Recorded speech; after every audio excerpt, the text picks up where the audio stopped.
Hello, here I am again in the name of the sovereign creator of heaven and earth, the Lord Jesus Christ. As I promised at the end of the last video, I am now going to continue with an evaluation of the Westcott and Hort theory. The fourth story, built upon the false foundation and the false first three stories, was Syrian readings before Chrysostom.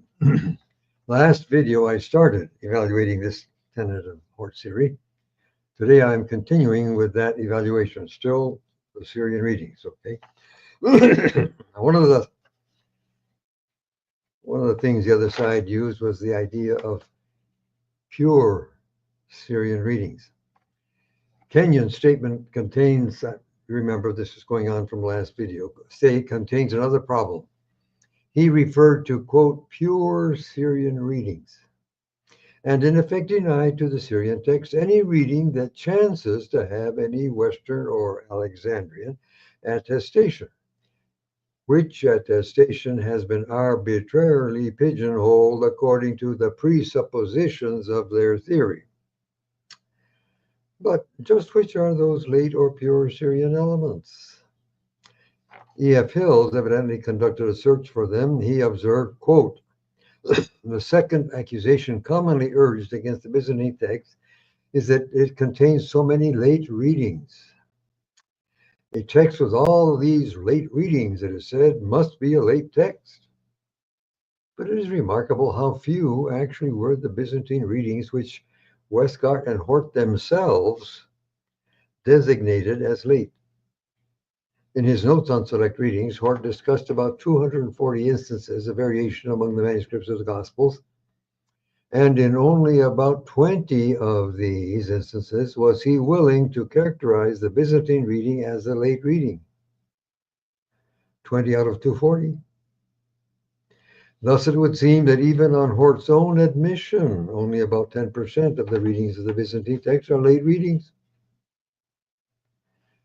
And since Hort's day, the number of these allegedly late Byzantine readings has been gradually dwindling, as we will see. End quote. And yet, Hort wrote off the whole Syrian witness as late, although he only gave evidence for 10%. Okay, it seems clear that the Byzantine text cannot win in a court presided over by a judge of Kenyon's bent. You have to refer to the last video. Whenever an early witness surfaces, it is declared to be Alexandrian or Western or Caesarean. Thereupon, those Syrian readings which it contains cease to be pure Syrian and are no longer allowed as evidence. Okay, such a procedure is evidently useful for defenders of Hort's theory, but is it right? Isn't it dirty? It is commonplace among the many who are determined to despise the Byzantine text to dodge the issue as Kenyon did above. The postulates of Hort's theory are assumed to be true, and the evidence is interpreted on the basis of these presuppositions. Apart from the imaginary nature of the Alexandrian and Western texts, as I've demonstrated elsewhere, as strictly definable entities, their priority to the Byzantine text is the very point to be proved and may not be assumed, or at least it should not honestly be assumed. Kershaw-Blake's statement is representative. Taking Origen, Irenaeus, and Chrysostom as representatives of the neutral Western and Byzantine texts, respectively, he asserted, that's Lake asserted, quote, though Chrysostom and Origen often unite in differing from Irenaeus, and Chrysostom and Irenaeus in differing from Origen, yet Chrysostom does not differ from them both at once. And this is almost demonstrative proof that his text, characteristically representative of the later fathers, versions, and manuscripts, is an eclectic one. End quote. On the contrary, such a situation reflects three independent lines of transmission. Really, think about it. If Chrysostom is never alone, then his is clearly the best line. Lake had a blind spot here. But even if Lake's description of the phenomena were true, but remember that Lake himself, what he said about the scholars copying from each other regarding Christ, remember that? There is another perfectly adequate interpretation of such phenomena in Hill's words, quote, there is surely a much more reasonable way of explaining why each non-Byzantine text, including Papyrus Bodmer II, that's P66, contains Byzantine readings not found in other non-Byzantine texts. If we regard the Byzantine text as the original text, then it is perfectly natural that each non-Byzantine text should agree with the Byzantine text in places in which the other non-Byzantine texts have departed from it, end quote. 2 plus 2 equals 4. Also, given the priority of the Byzantine text, the places where all the divergent texts happen to abandon the Byzantine at the same time would be few. To arbitrarily assign fathers and manuscripts and versions to the Alexandrian and Western families, and then to deny to the Byzantine text readings which one or more of those arbitrarily assigned witnesses happen also to support, seems neither honest nor scholarly, matter of fact. I'm going to continue now with a biased expedient. Before closing this section, it remains to take up the expedient alluded to earlier, whereby many seek to evade the ante-Nicene patristic evidence for the Byzantine text. Vincent Taylor stated the expedient as baldly as anyone. Quote, in judging between two alternative readings of a given father, a given place, the principle to be adopted is that the one which diverges from the later ecclesiastical text, that's the text receptus, is more likely to be original, end quote. This expedient is extended even to cases where there is no alternative. The allegation that copyists altered the father's wording to conform to the Byzantine, which the copyist regarded as correct, they apply that to other places. It is obvious that the effect of such a proceeding is to place the Byzantine text at a disadvantage. And investigation based on this principle is rigged against the TR. Well, of course, this principle is also applied to the Greek manuscripts. That's a whole lot worse, with serious consequences. A recent statement by Bruce Metzger gives a clear example. It was recent at the time. I wrote this 40 years ago or more. Quote, it should be observed that in accord with the theory, I'm quoting Metzger, accord with the theory that members of Family 1 and Family 13 were subject to progressive accommodation to the later Byzantine text, scholars have established the text of these families by adopting readings of family witnesses that differ from the Textus Receptus. Therefore, the citation of the siglum F1 and F13 may in any given instance signify a minority of manuscripts, or even only one, that belong to the family, end quote.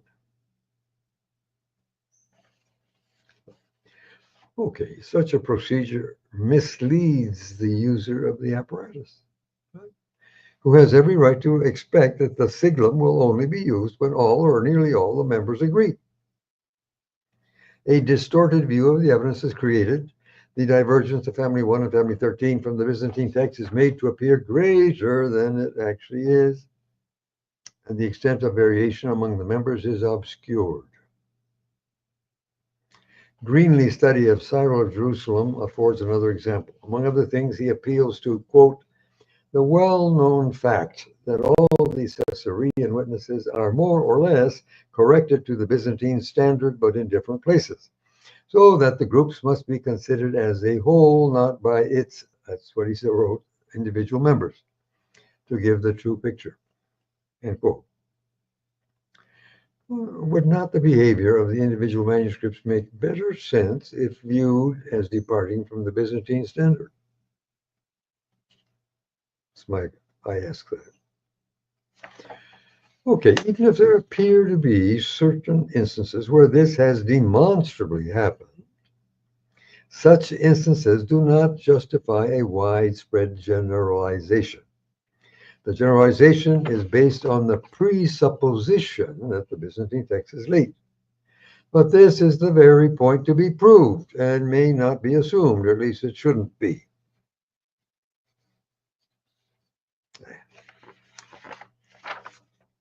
If the Byzantine text is early, there is no reason to suppose that a Byzantine reading in an early father is due to a later copyist, unless a clear demonstration to that effect is possible.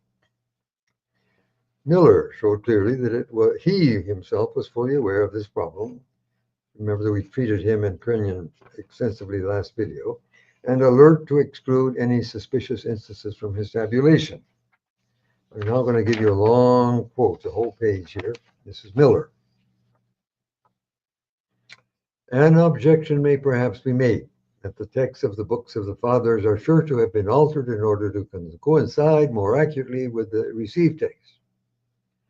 This is true of the Ethica or Moralia of Basil and the Reguli Brevius Tractati, which seem to have been read constantly at meals or were otherwise in continual use in religious houses. The monks of a later age would not be content to hear everyday familiar passages of Holy Scripture couched in other terms than those to which they were accustomed and which they regarded as correct. This fact was perfectly evident upon examination, because these treatises were found to give evidence for the received text, ex receptus, in the proportion of about 6:1, whereas the other books of St. Basil yielded according to a ratio of about 8:3.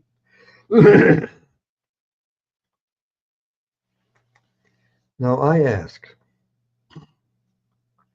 but might it possibly be the case, excuse me, that precisely because of the continual use in religious houses, more so if that use began early on, the 6:1 ratio reflects a pure faithful transmission, while the quote other books suffered some adulteration? I ask that question. Now to go back to Miller, quote,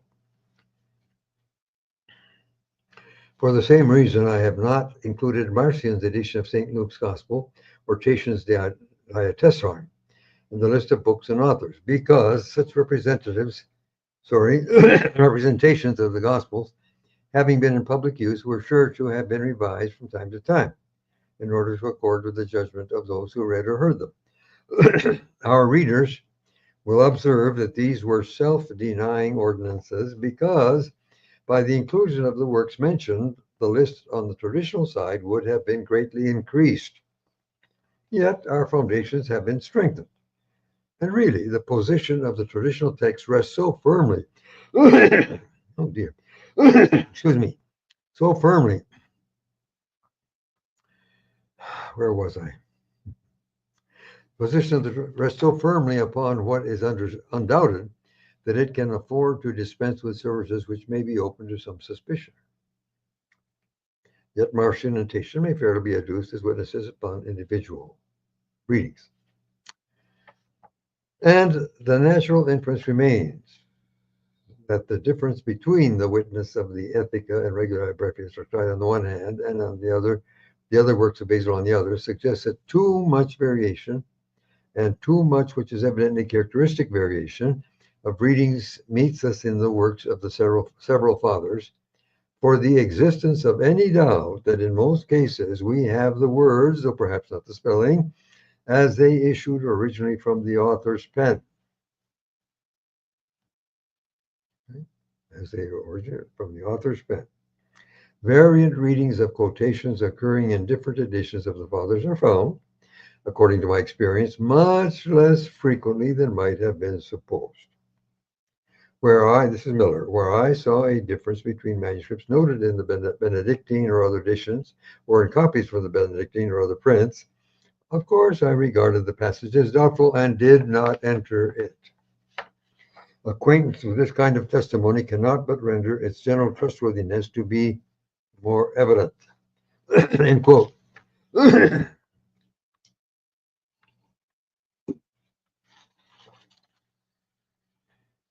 Going on now, after this careful screening, Miller still came up with 2,630 citations from 76 fathers or sources, ranging over a span of 300 years, that's from 100 to 400 AD, supporting readings of the Byzantine text. 2,630, all right? As opposed to those of the critical texts of the English revisers, which received 1,753. Will anyone seriously propose that all or most of those citations had been altered? What objective grounds are there for doing so? Hills discusses the case of Origen as follows, quote, in the first 14 chapters of the Gospel of John, that is in the area covered by Papyrus Bodmer II, that's P66, out of 52 instances in which the Byzantine text stands alone, 52, Origen agrees with the Byzantine text 20 times and disagrees with it 32 times. 20 plus 32 is 52, right? Thus, the assertion of the critics that Origen knew nothing of the Byzantine text becomes difficult indeed to maintain. On the contrary, these statistics suggest that Origen was familiar with the Byzantine text and frequently adopted its readings in preference to those of the Western and Alexandrian texts. Hill's quote continues, this is still his quote. Naturalistic critics, it is true, have made a determined effort to explain away the distinctively Byzantine readings which appear in the New Testament quotations of Origen and other ante-Nicene fathers. It is argued that these Byzantine readings are not really Origen's, but represent alterations made by scribes who copied Origen's works. These scribes, it is maintained, revised the original quotation of Origen and made them conform to the Byzantine text. The evidence of Papyrus Bodmer II, that's P66 AD 200, however, indicates that this is not an adequate explanation of the facts. Certainly, it seems a very unsatisfactory way to account for the phenomena which appear in the first 14 chapters of John, P66. In these chapters, 5 out of the 20 distinctively Byzantine readings which occur in Origen occur also in Papyrus Bodmer II, 66. These 5 readings at least must have been Origen's readings, not those of scribes who copied Origen's works. And what is true of these 5 readings is probably true of the other 15, or at least most of them. End quote. That was Hills. Now, my evaluation. This demonstration makes it clear that the expedient deprecated above is in fact untenable. Sturz lists a number of further Byzantine readings that have had early patristic support, that is, by Clement, Tertullian, Marcion, and Methodius, and which now also have early papyrus support. Here again, it will no longer do to claim that the fathers' manuscripts have been altered to conform to the Byzantine text. This won't do. I believe that Suggs tends to agree with Miller that the assimilating proclivity of medieval scribes can easily be overestimated. The lectionaries. Okay, the lectionaries give eloquent testimony against the supposed assimilating proclivity.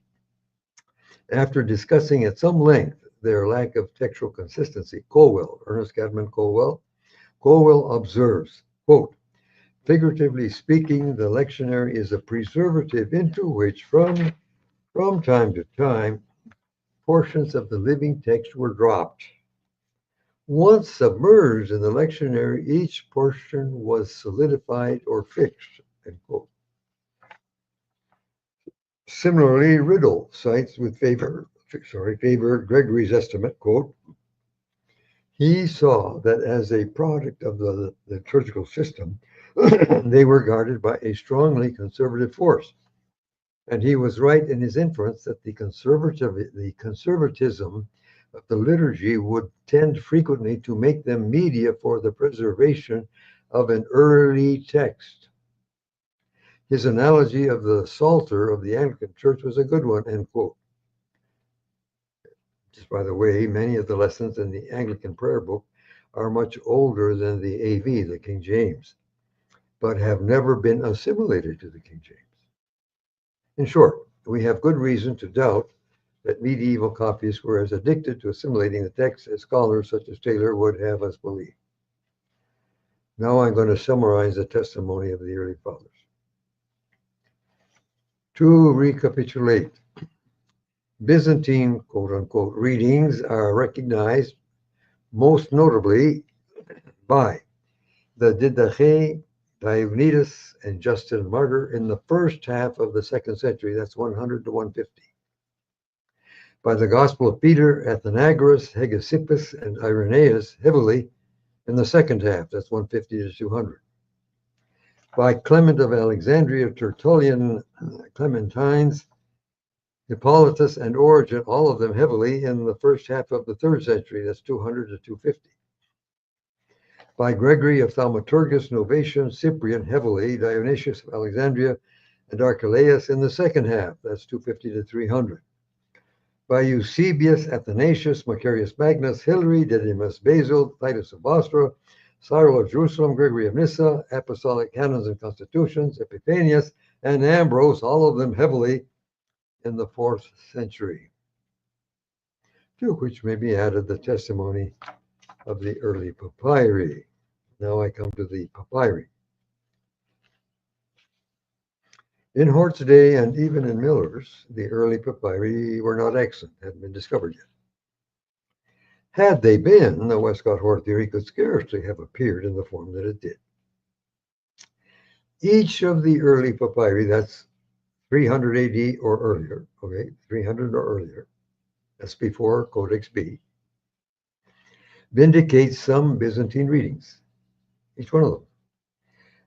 Gunter Suntz did a thorough study of P46, about 200, and concluded, quote, to sum up, a number of Byzantine readings, most of them genuine, which previously were discarded as late, are anticipated by Papyrus 46. How then, so one is tempted to go on asking, where no Chester Beatty papyrus happens to vouch for the early existence of Byzantine reading, of a Byzantine reading. Are all Byzantine readings ancient? In the cognate case of the Homeric tradition, G. Pasquale answers the question in the affirmative.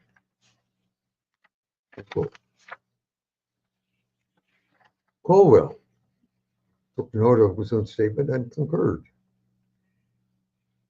Colwell, had said already of the Byzantine New Testament some years previous, quote, most of its readings existed in the 2nd century. That was Colwell.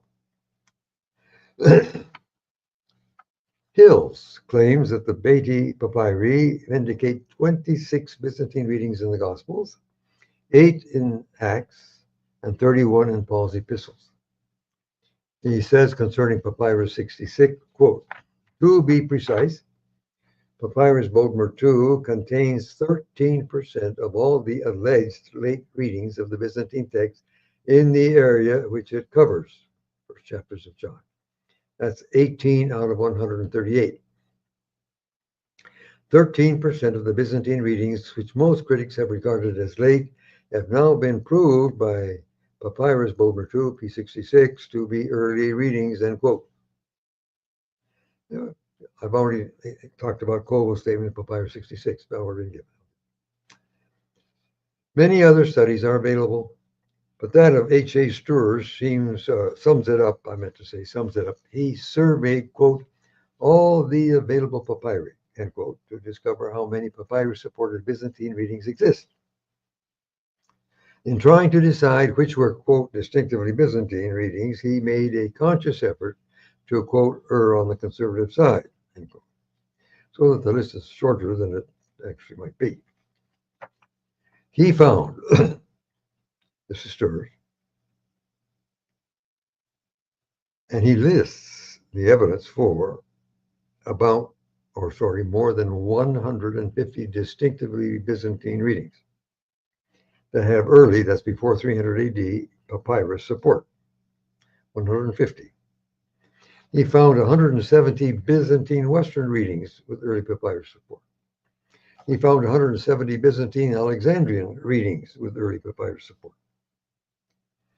He gave evidence for 175 further Byzantine readings, but which have scattered Western or Alexandrian support, with early papyrus support.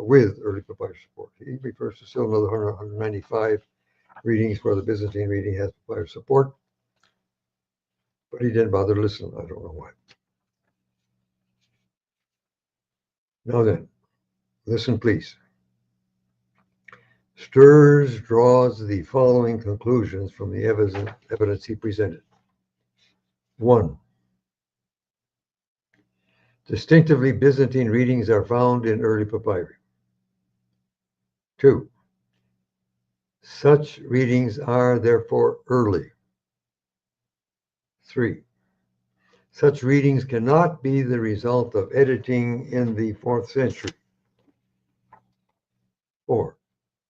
The old uncials have not preserved a complete picture of the textual situation in the 2nd century. 5. The Byzantine text type has preserved some of the 2nd century tradition not found in the others. 6. The lateness of other Byzantine readings for which early papyrus attestation has not yet surfaced is now questionable. 7. Byzantine Western alignments go back into the 2nd century. They must be old. So much for so. Now to conclude.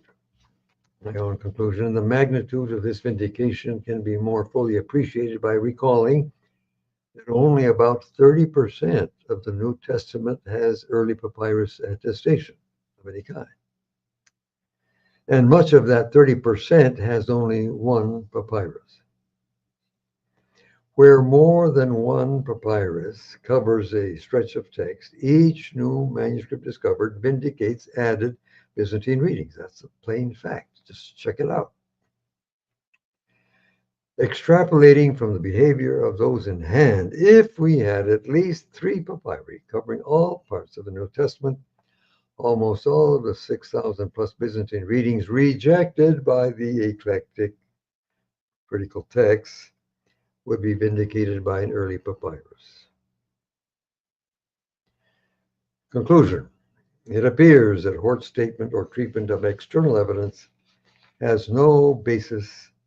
In fact, it is a tissue of falsehoods. So what about his statement of internal evidence? Well, that'll be the topic of the next video if God permits. Thanks for watching. That's it for today.